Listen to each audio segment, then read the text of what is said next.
च धीमहि तन्नो लक्ष्मी प्रचोदयात्। महालक्ष्मी च विद्महे विष्णुपत्नी च धीमहि तन्नो लक्ष्मी प्रचोदयात्।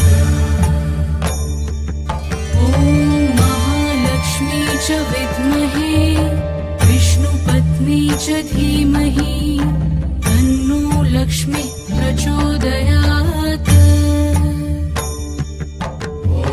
महालक्ष्मी च